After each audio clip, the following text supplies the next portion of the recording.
Futebol sem fronteiras. Jogo jogado dentro do campo e fora dele. Bastidores, economia, política, turismo. O podcast do UOL para quem gosta de futebol internacional e tudo o que vai além de um simples grito de gol. Patrocínio Star Plus. Star Plus é um novo jeito de ver esportes. Saiba mais em starplus.com e assine já.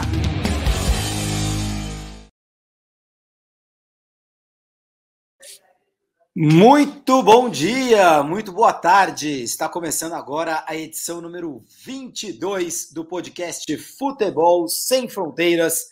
Eu e o meu amigo Jamil Chad vamos debater hoje, vamos conversar sobre Copa do Mundo, sobre o calendário da FIFA. Estamos no meio da tal da data FIFA, como nunca se falou tanto em data FIFA como nesses últimos dias no Brasil. Mas mais importante do que o Flamengo tem ou não tem os seus jogadores, o Atlético Mineiro tem ou não tem os seus jogadores, mais importante do que isso, meus amigos e minhas amigas, talvez nos próximos anos a gente tenha a Copa do Mundo a cada 2 anos, não mais a cada 4, como nos habituamos durante a vida toda.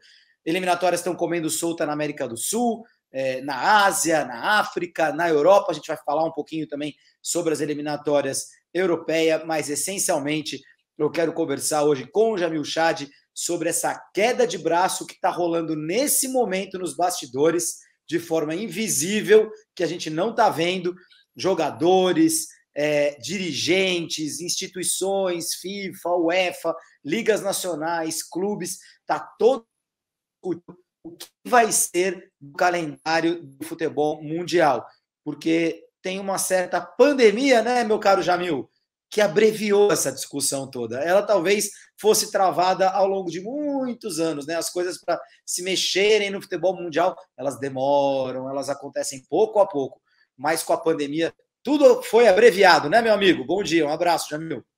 Bom dia, Júlio, bom dia a todos. Bonita a tua camisa, viu? Gostei muito. Vamos deixar claro aqui que é a equipe favorita de vários europeus, não só da Dinamarca. Falaremos da Dinamarca que está voando nas eliminatórias europeias e pode se classificar logo já, uma das primeiras, talvez a primeira europeia a se classificar para a Copa do Mundo. Mas olha, Júlio, você tocou aí no tema da Copa do Mundo a cada 2 anos, da pandemia acelerando tudo isso. Sabe que a pandemia é uma espécie de panela de pressão, né? Tudo foi colocado num ritmo aceleradíssimo. Todas as forças políticas, não só no futebol, mas em várias outras áreas aí do cenário internacional, acabaram antecipando reformas, fazendo mudanças muito dramáticas nas estruturas. E olha, o futebol não ficou de fora, Júlio. Essa é a realidade. A pandemia acelerou debates, acelerou questões fundamentais sobre como organizar o jogo. E eu acho que a gente não vai ser vamos dizer assim, ousado se a gente não falar de uma forma muito clara aqui que sim, o futebol que começa a ser preparado, o futebol que começa a ser organizado, Júlio, ele vai ser radicalmente diferente do que a gente conhecia. O que a gente conhecia? A gente conhecia primeiro semestre, Campeonato Paulista, segundo semestre, Campeonato Brasileiro, datas FIFA a cada 2 meses, mais ou menos, seleção brasileira disputando amistosos contra Hong Kong, Andorra e outras potências do futebol mundial, né? Você esteve em vários deles, e uma estrutura do futebol mundial que não mudava há décadas. Essa é a verdade. O que acontece? O que acontece é que a FIFA agora, junto com seus parceiros, principalmente comerciais, quer uma mudança dramática. Não é a história, claro que para nós e para o mundo inteiro, o que importa é Copa a cada 2 anos ou não. Né? Esse é o centro da questão.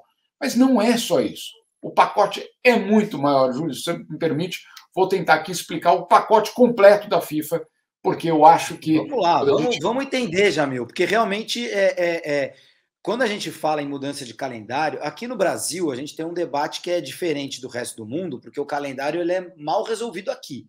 Né? Até recentemente na minha coluna no UOL, eu até sugeri, olha, sem mudar grandes coisas, sem entrar no debate mais detalhado do campeonato estadual sim, campeonato estadual não, sem entrar nisso, só de inverter o calendário brasileiro já melhoraria bastante as coisas. Já o Campeonato Brasileiro para o começo do ano, vai até setembro, estaduais no final do ano, porque tem uma data FIFA só no primeiro semestre, que é em março, e 3 no segundo semestre, né? Setembro, outubro, novembro. Então você joga os estaduais para essa época de data FIFA, finais de Libertadores, finais da Copa do Brasil, tudo isso bate com os estaduais. Assim, quem quiser abrir mão de alguma coisa, abre mão dos estaduais. Não abre mão do Campeonato Brasileiro. Só essa inversão já melhoraria bastante as coisas. Mas essa é uma discussão aqui do Brasil. No resto do mundo, o calendário está organizado. Quer dizer, na Europa, nos campeonatos europeus, até na Argentina, o calendário tem nexo, tem sentido, para na data FIFA e etc. e tal. Mas ainda assim há muitas reclamações, né? Os clubes perdem jogadores, tem muito jogo, muitos jogos de seleções, e aí muitos jogos de seleções, então vamos fazer uma Copa do Mundo a cada 2 anos. Opa, peraí, tem muito jogo de seleção, mas nós vamos fazer uma Copa do Mundo a cada 2 anos. Então, obviamente, tem uma explicação por trás disso, e eu queria que você contasse para todo mundo que está nos vendo, nos ouvindo, o que é essa modificação. Não é só a Copa do Mundo a cada 2 anos. Não é, Júlio. Vamos tentar explicar. Então, a primeira questão é entender o princípio. Qual é o princípio? Copa a cada 4 anos é um sistema, segundo as palavras utilizadas pela FIFA no seu documento, um sistema obsoleto. Obsoleto por quê? Não condiz mais com uma realidade hoje do mundo de você poder organizar um número muito maior de torneios, de você poder ter a ida e vinda de jogadores, às vezes de uma forma quase numa noite, só você está no outro lado do mundo, sem nenhum problema, e você tem, sim, uma pressão das redes sociais, do setor comercial, para que o mundo não tenha de esperar 4 anos pelo grande evento do futebol mundial. Então, de um lado, o sistema obsoleto, de outro, uma pressão cada vez maior por resultados comerciais. E aí, qual é o projeto? O projeto, em primeiro lugar, sim, uma Copa a cada 2 anos. O que significa, na prática, que você teria, Júlio, uma Copa seguida justamente da Eurocopa e vamos dizer assim, da Copa América no ano seguinte, alternando. O que significa isso também? Significa que aquelas datas FIFA, como você colocou, elas, de uma certa forma, seriam abolidas. Como assim abolidas? Não. Haveria uma concentração de 2 datas apenas, ou 2 momentos só no calendário, para que todas as seleções disputem tudo o que elas precisarem disputar naquelas datas. Quais são as datas? Março e outubro. No resto do ano, não há seleção. No resto do ano, não tem nem eliminatória. Então, a ideia... Peraí, deixa eu te cortar, peraí. A Eurocopa, a Copa América, elas também passariam a ser a cada 2 anos? Alternadas com a Copa do Mundo, não? Não, cada 4. Então seria um ano Copa do Mundo, no outro Eurocopa, Copa América, no outro Copa do Mundo de novo, no outro nada. Nada. E aí no ano Copa do Mundo. Que aí com certeza vamos botar uma Copa América aí, né? Não tenha dúvida. Por que não a Copa América a cada 2 anos? A gente teve 3 Copa Américas em 2 anos. 3 anos, né? Tem mais de uma Copa América por ano, na média. Quase. Exato. Então, a gente dá um jeito, a gente inventa alguma coisa. Fique tranquilo. Não estou preocupado com isso.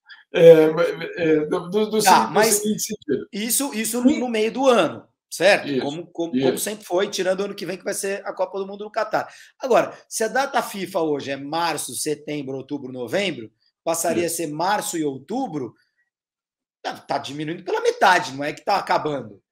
Não acaba, mas ela acaba qualquer possibilidade de você fazer amistosos. Por exemplo, amistosos está terminado. Por quê? Porque essas 2 datas, de março e de outubro, elas teriam de ser utilizadas, no fundo, para as eliminatórias. Senão, você não fecha o ano. Né? Você não tem como fechar o ano, você não tem como fazer a classificação para a Copa do Mundo se você não utilizar essas datas. O que também significa que essa Liga das Nações vai ver o seu fim prematuro. Começou, né? E acabou. Inclusive porque ela não teve o impacto que os europeus esperavam que teria. Então, você tem aí uma dissolução também desse outro modelo. E aí vamos imaginar um ano de Copa do Mundo, Júlio. Março, eliminatórias, Copa do Mundo, junho, julho, e depois, de novo, só em outubro, jogos da seleção. Você se lembra muito bem que nós tivemos situações em que a Copa acabava e as eliminatórias para a Eurocopa começavam 15 dias depois ou 20 dias depois, já estava rolando alguma coisa na Europa, já pensando na Eurocopa. Então, a situação é março, jogos de seleções, depois meio do ano, Copa do Mundo, e depois outubro, de novo, jogos de seleções. Seriam alargadas essas datas? Sim, certamente. Aí, provavelmente, 10 dias reservados em cada um desses meses para que você possa fazer vários jogos, talvez 4 até 10 a 12 dias reservados para as seleções. De uma certa forma, ajuda os técnicos que reclamam muito, que recebem essas seleções e têm meio dia para treinar antes da próxima partida. Então, você tem uma espécie de período um pouco mais longo de concentração, o que também ajudaria o técnico. E você tem, de outro lado, a garantia para os clubes de que nenhum outro momento do ano vai ter de liberar jogador. Né? É curioso, que para mim, sinceramente, não me soa uma mudança tão assim. Em vez de ceder jogadores em março, setembro, outubro, novembro, você vai ceder em março, em outubro, mas por mais tempo, óbvio, porque precisa caber pelo menos 3 jogos aí, né? Pelo menos. Isso. Né? Senão, que tipo de eliminatória que você vai ter? Imagina, a Copa do Mundo acaba em julho, em julho, uma Copa do Mundo. E vamos imaginar que seja naquele cenário de no ano seguinte é a Eurocopa, já. Então os caras vão ter outubro e março para fazer as eliminatórias da Eurocopa. Isso. 6 jogos, 5, 6 jogos, que vão caber aí. É pouco, né? Possivelmente a Eurocopa também vai inchar, né? Já está nesse processo de inchar, né, Jamil? Que é para fazer eliminatórias bem pequenininhas em que todo mundo se classifica mesmo, né? Ou grupos muito pequenos, grupos de 4, por exemplo, em que todos os primeiros colocados se classificam e não tem nem mais repescagem, e ponto final. Né? Então você tem uma qualificação direta do grupo para a Eurocopa. Dá para fazer 2. Você faz ali, quantos países são na Europa? São acho que 54. 54. Acho que são 54, né? 54 dividido por 4 vai dar mais ou menos uns 12, 13 grupos ali. Talvez, né? Uns 12, 13 grupos. Dá para classificar os 2 primeiros de cada grupo. Você bota lá 12 grupos 13 grupos de 4 seleções, classifica os 2 primeiros, passa quase todo mundo.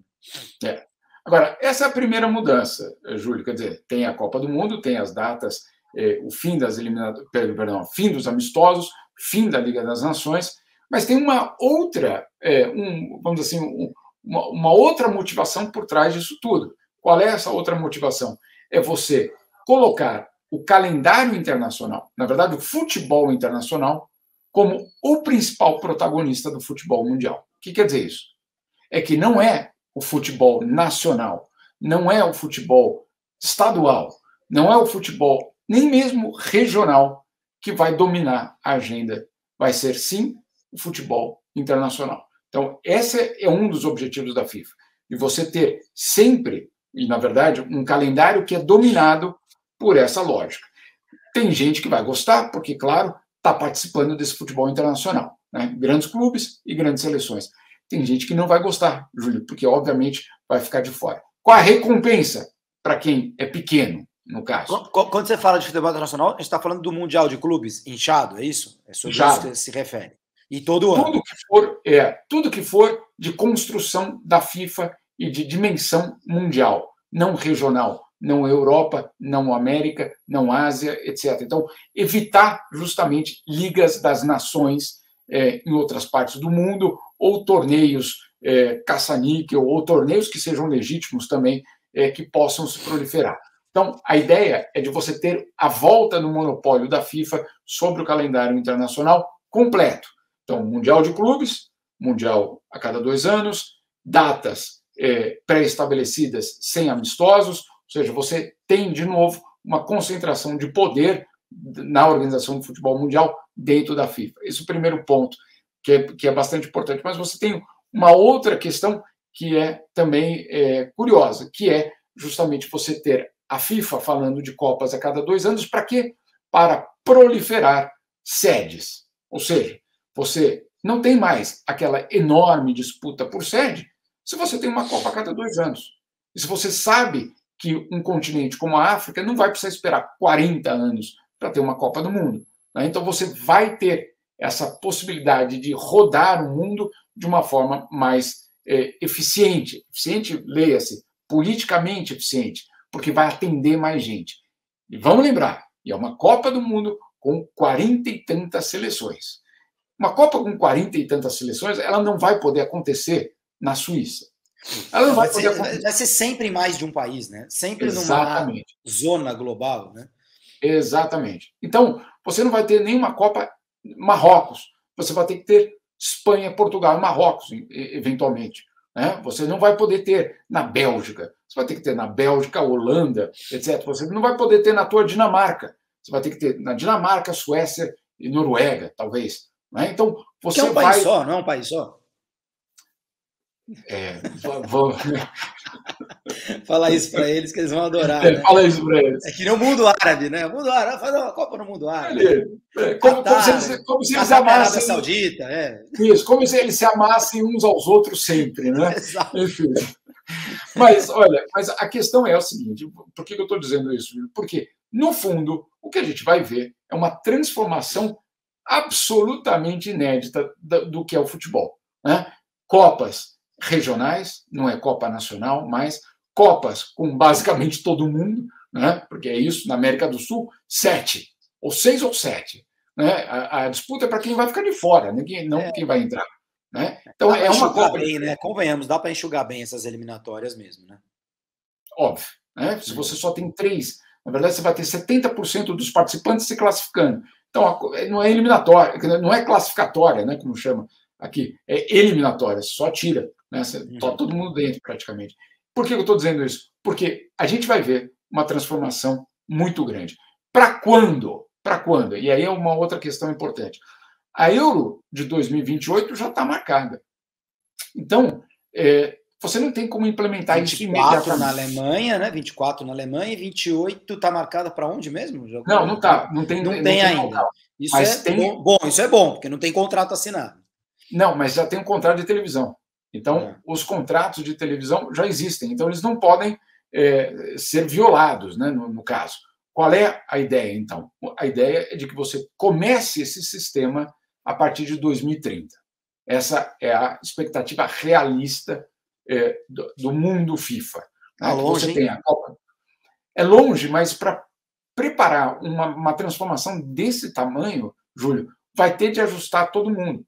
Né? Você vai ter de ter tempo, não só no Brasil, mas em outros lugares do mundo, para reduzir campeonatos, para não ter torneios com 20 equipes, talvez com 18, né? A gente sabe do que a gente está falando aí. De repente, estaduais ou torneios regionais vão ter de ser cortados, mesmo do calendário, pelo menos reduzido de forma dramática, o que significa que isso tudo vai levar tempo. Então, a ideia é aprovar para começar daqui a 2030. pouco.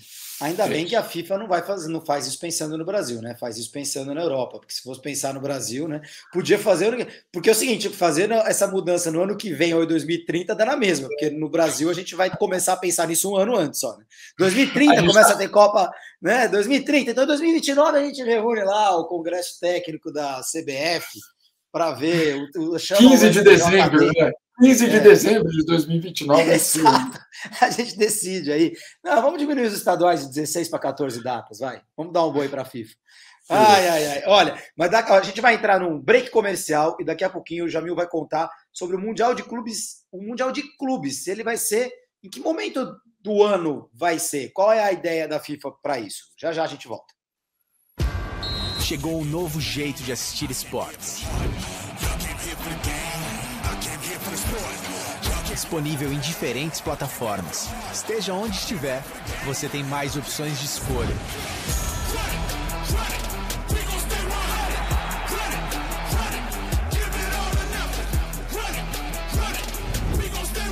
Porque no Star Plus você tem mais ESPN do que nunca.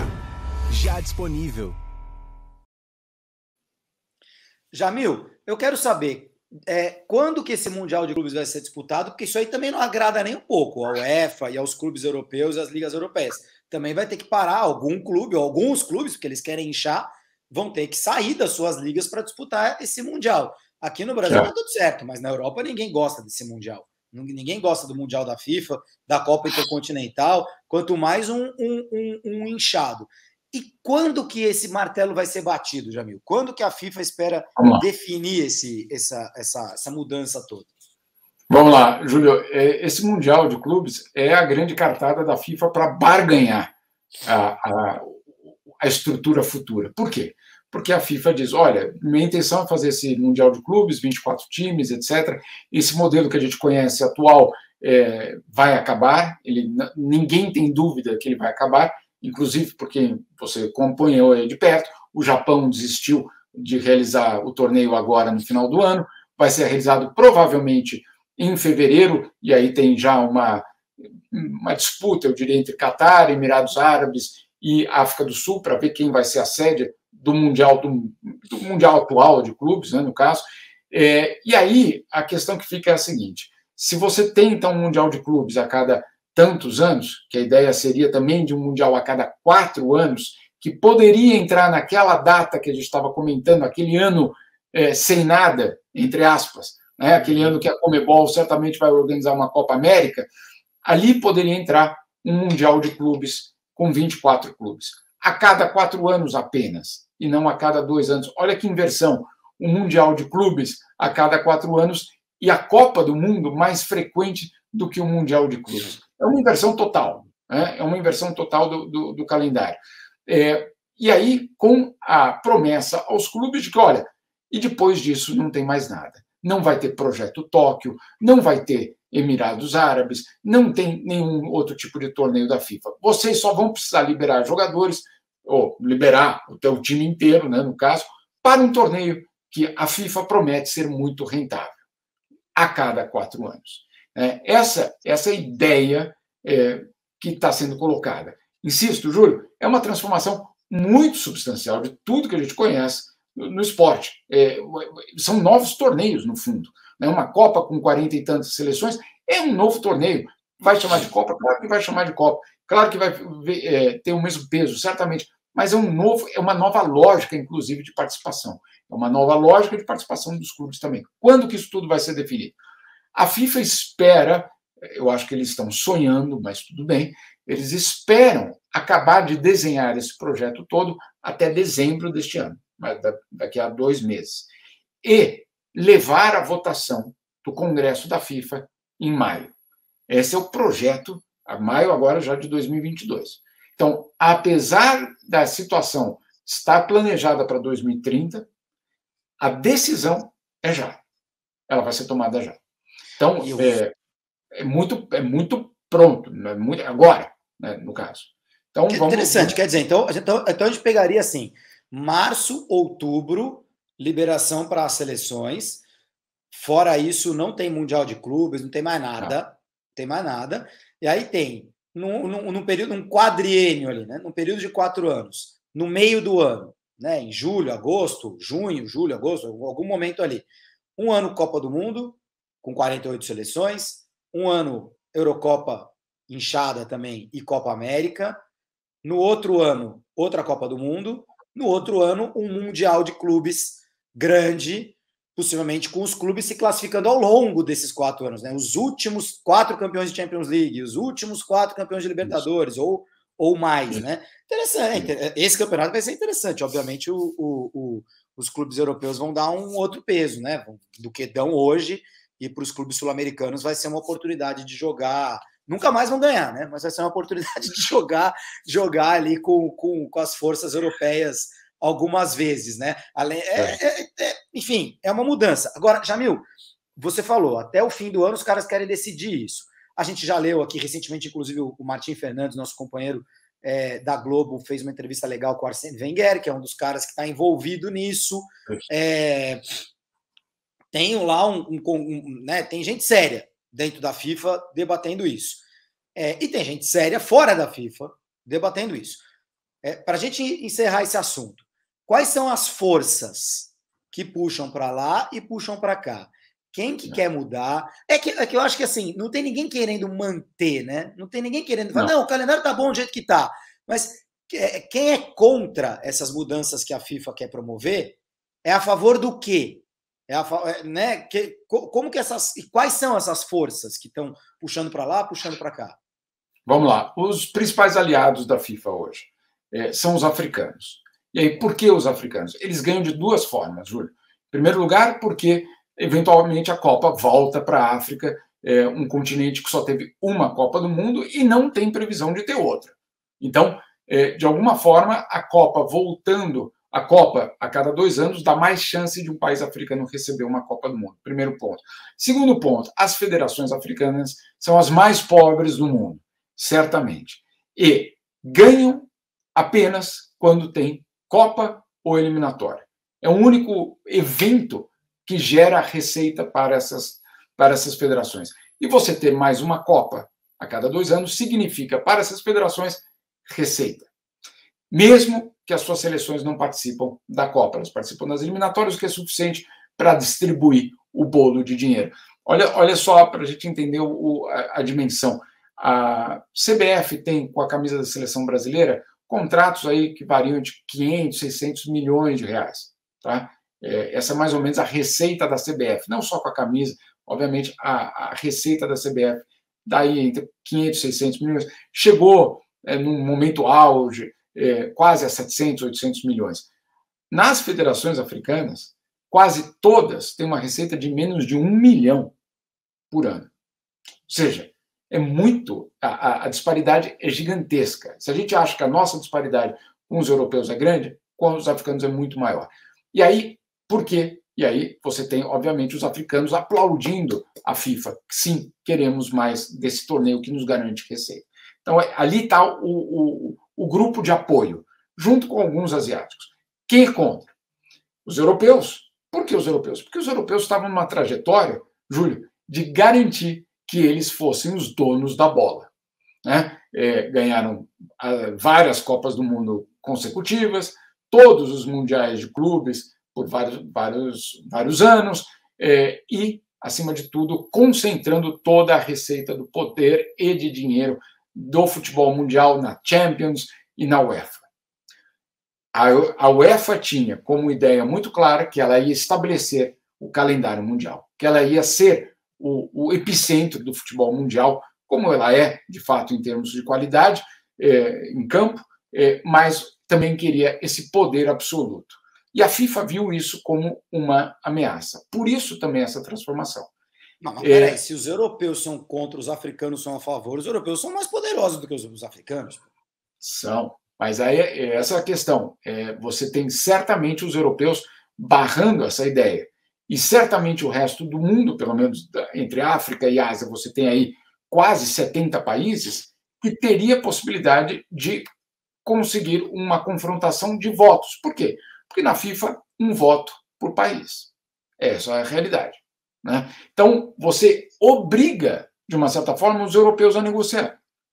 Porque você tem uma realidade que os europeus sabem que a FIFA vai continuar a pressionar. A Europa ficou vendo o João Havelange governar a FIFA por 24 anos. Por quê? Porque o João Havelange tinha a África. Tinha a América do Sul também, claro.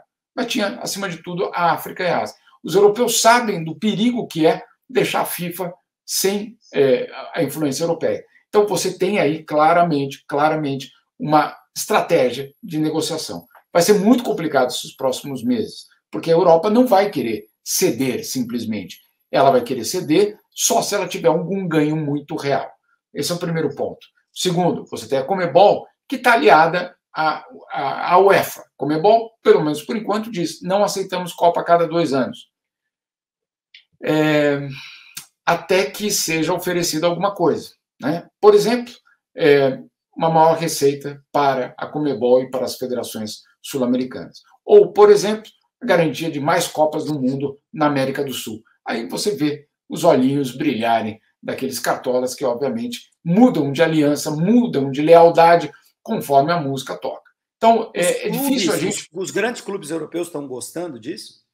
Não estão gostando e estão pressionando justamente a UEFA, que olha que curioso, eles estavam em guerra, né? Os europeus, a UEFA e os europeus dos clubes estavam em guerra, e agora tem um inimigo comum, que é a FIFA, né? A ideia da Copa a cada 4 anos. Mas você tem o ponto central que você falou, o ponto que você falou é central.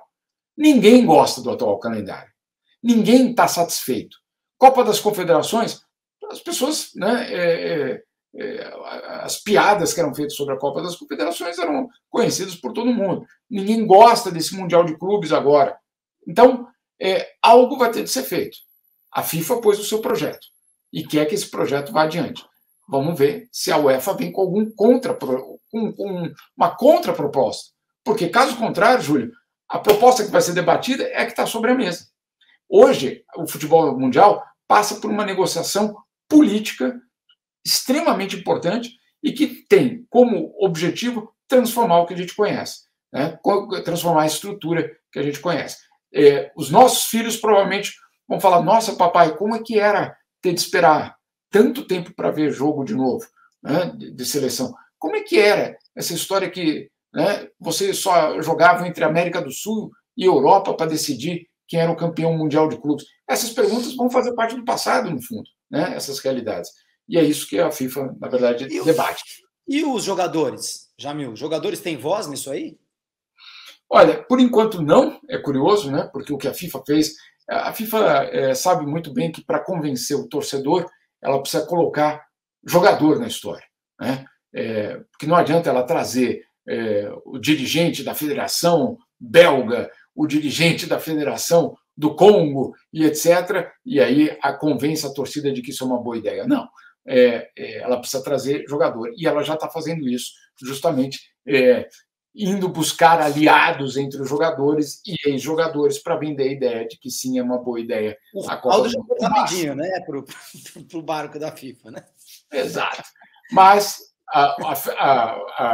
o sindicato dos jogadores, né, a FIFPro, está deixando muito claro que isso não vai ser bom, que em termos de quantidade de jogo, isso pode ser muito perigoso, inclusive, para a saúde dos jogadores, e de que nada disso serve, uma Copa a cada 2 anos, se isso vai significar uma sobrecarga de jogos para o atleta e para o público. Então, num certo sentido, a FIFPro, que é o sindicato, quer ter voz nisso. Não sei até que ponto eles vão conseguir ser tão influentes como aqueles jogadores contratados pela FIFA para defender o seu Mundial a cada 2 anos. E são vários, se eu não me engano, já são 80 jogadores e ex-jogadores que a FIFA convenceu, vamos dizer assim. Chama de embaixadores e convenceu a gostarem da Copa do Mundo a cada 2 anos, né? Acho que deu para... Como diria Abel Ferreira, o técnico do Palmeiras, para meio entendedor, meia palavra basta, não é verdade? Nem precisa entender tudo. Ô, Jamil, mas você sabe que, e além de tudo, tem um pequeno adendo, hein, que eu quero fazer, que é a UEFA Champions League não vai continuar do jeito que é, né, gente? No meio disso tudo, a própria Champions League vai mudar, né? Por causa da história da Superliga e tal, vão ter lá aquela coisa de 10 clubes jogando entre eles e tal, não sei o quê, blá, blá, blá, vai mudar também. Então, quer dizer, nos próximos 10 anos, o calendário do futebol vai mudar muitíssimo. Vou falar uma coisa para vocês, hein? A gente está chegando ao fim do podcast Futebol Sem Fronteiras dessa quinta-feira. Eu não acho tão escabrosa assim essa ideia de Copa do Mundo a cada 2 anos. Quando a gente ouve essas coisas, a gente se assusta, a gente não gosta, porque a gente está acostumado a vida inteira com uma coisa. Todos nós somos conservadores em maior ou menor nível, né? A gente não gosta de mudanças radicais nas nossas vidas. Mas pensando bem, o futebol de seleções ele se arrasta tanto ao longo de tanto tempo. Faz logo Copa a cada 2 anos. 2 anos é bastante tempo. Hoje está tudo tão dinâmico. O Wenger tem um ponto quando ele fala que a Champions League tem todo ano e todo mundo gosta. É verdade, a Champions League tem todo ano e todo mundo gosta, todo mundo assiste, né? Tem vários jogadores que perdem uma Copa do Mundo por uma lesão, e o cara, sei lá, às vezes o cara teve uma carreira espetacular que dura 5, 6 anos, o que já é bastante. E aí a seleção dele nos classificou para aquela Copa, ou ele se machucou justamente antes da Copa, o cara não joga uma Copa. O cara, no seu auge, ele não joga uma Copa. Então, a Copa, a cada 2 anos, pode não ser tão ruim assim como parece, se bem organizado o calendário direitinho. Só para a gente encerrar rapidinho o panorama de eliminatórias europeias, que nesses próximos dias vão estar comendo solto até a terça-feira, dia 12 de outubro, é a eliminatória europeia. Tem a Liga das Nações da UEFA, que no fim acho que até foi uma solução legal que eles deram pro calendário atual, mudando o calendário, vai cair, lógico, a Liga das Nações. Então, a Liga das Nações com semifinal, com final no domingo. Então, essas seleções não estão envolvidas, já fizeram jogos e não estão envolvidas nas eliminatórias nesse final de semana. Portugal é uma seleção que não pode se classificar ainda nesse final de semana, mas que tem jogo importante contra Luxemburgo e disputa com a Sérvia ali uma vaga. A Espanha, no grupo B, está de olho no que a Suécia faz. Espanha e Suécia acabarão decidindo direto essa vaga entre elas, a vaga direta para a Copa do Mundo. Mesma coisa no grupo C, a Itália, que é líder, fica de olho no que a Suíça está fazendo e possivelmente no duelo direto vão decidir essa vaga. A França está liderando bem o grupo D, e Ucrânia, Finlândia jogam ali para ver quem vai ser segunda colocada. A Bélgica tem uma liderança folgada no grupo E, ainda não vai se classificar matematicamente nesse fim de semana sem jogar, mas vai acabar se classificando. E aí chegamos aos grupos em que 3 seleções podem se classificar nos próximos dias e serem as 3 primeiras europeias a se classificarem para o Catar. O grupo F, em que a Dinamarca, essa aqui, a Dinamarca, ganhou todas até agora, tem 18 pontos, está liderando disparado e deve já se classificar agora nos próximos dias. Tem jogo contra a Moldávia, cuidado com a Moldávia, hein, do Sheriff Tiraspol, e contra a Áustria, e contra a Moldávia fora, contra a Áustria em casa, no dia 12, e a Dinamarca deve garantir nesses próximos dias a vaga. O grupo G está encardido, Holanda, Noruega, Turquia, tudo ali empatado, ninguém pode se classificar por antecipação, assim como o grupo H, Croácia, Rússia, estão empatados na primeira posição também, ninguém pode se classificar por antecipação. E aí os últimos 2 grupos, Inglaterra, líder do grupo I, e a Alemanha, líder do grupo J, são seleções que, dependendo de uma combinação de resultados, podem já se classificar. A Inglaterra pega 2 babas, quer ver? Vou falar para vocês quais são os jogos da Inglaterra. E a Alemanha meio que também, mas a Alemanha está menos ponta firme do que a Inglaterra, né? Agora o computador deu aquela travadinha básica. Mas aqui, ó, pronto. A Inglaterra vai jogar contra a Andorra, né? Aquele time com os gloriosos bombeiros, engenheiros, mecânicos e tal, e depois joga contra a Hungria, açougueiros, esquiadores, enfim, e joga contra a Hungria em Wembley. E a Alemanha joga contra a Macedônia do Norte e contra a Romênia. Mas é importante lembrar que a Alemanha perdeu da Macedônia do Norte no jogo do turno, que foi uma das grandes zebras da história das eliminatórias europeias. Mas Inglaterra e Alemanha, se ganhar os jogos delas, dependendo de um tropeço aqui ou ali dos que estão atrás, já se classificam nesse fim de semana. E a Dinamarca é a única que, se ganhar os 2 jogos, vai ser a primeira seleção europeia na Copa do Mundo. Fora isso, eliminatórias sul-americanas, com rodada tripla, eliminatórias africanas, asiáticas, todo mundo correndo atrás do tempo, né, para essas eliminatórias acabarem logo. Por isso que essa data FIFA, na época de pandemia, gerou também tanto rebuliço, né? Muito jogo que se acumulou, jogos que foram cancelados no ano passado e acabaram se acumulando. Jamil Chad, teu palpite para a gente encerrar, quem vai ganhar essa guerra de braço aí? Essa queda de braço? A gente vai ver um acordo, a gente vai ver um acordão. Talvez não tenhamos uma Copa a cada 2 anos, mas a gente terá um sistema internacional bem diferente do que a gente conta hoje. Os clubes europeus são muito poderosos, Júlio, a UEFA é muito poderosa. Não adianta dizer a África tem 54 votos, mas tá bom, vai lá e faz uma Copa no mundo sem França, Espanha, Inglaterra e Alemanha. Não vai fazer, né? Sim. Então não existe essa Copa. Então fica muito claro que existe uma negociação. Agora, o que virá vai depender de como essa estrutura vai ser montada. Hoje, ela não serve mais. E até é uma palavra correta, e eu acho que é uma palavra correta, o sistema internacional do futebol está obsoleto. Ele é uma colcha de retalhos, cada um colocando o seu torneio, cada um tentando encaixar naquele fim de semana, fazer jogador voar com jato privado para poder chegar no próximo jogo, etc. quando, na verdade, ele está obsoleto.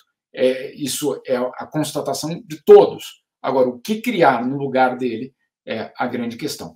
A gente vai ver, e eu acho que não tem nenhuma dúvida disso, nós vamos ver uma transformação muito grande do futebol nos próximos 10 anos. O que vai ser, ainda é muito cedo para dizer, mas esse futebol que a gente conhece, essa estrutura do futebol que a gente conhece, não existirá. Só 3 são as certezas. Que vai ter menos jogo de seleção ao longo do ano, que eles vão ficar mais concentrados em algum momento do ano e que os campeonatos estaduais vão continuar. Um abraço, Jamil Chad. Quinta-feira que vem a gente volta com mais podcast Futebol Sem Fronteiras, meu amigo. Tchau, tchau. Tchau, tchau, Júlio. Bom dia a todos. Eu pensei que você ia colocar ainda aqui para cada copo de arroz 2 de água. O resto também é tudo é incerteza, a não ser isso. Um abraço. Tchau, Jamil. Futebol Sem Fronteiras. Jogo jogado dentro do campo e fora dele. Bastidores, economia, política, turismo. O podcast do UOL para quem gosta de futebol internacional e tudo o que vai além de um simples grito de gol.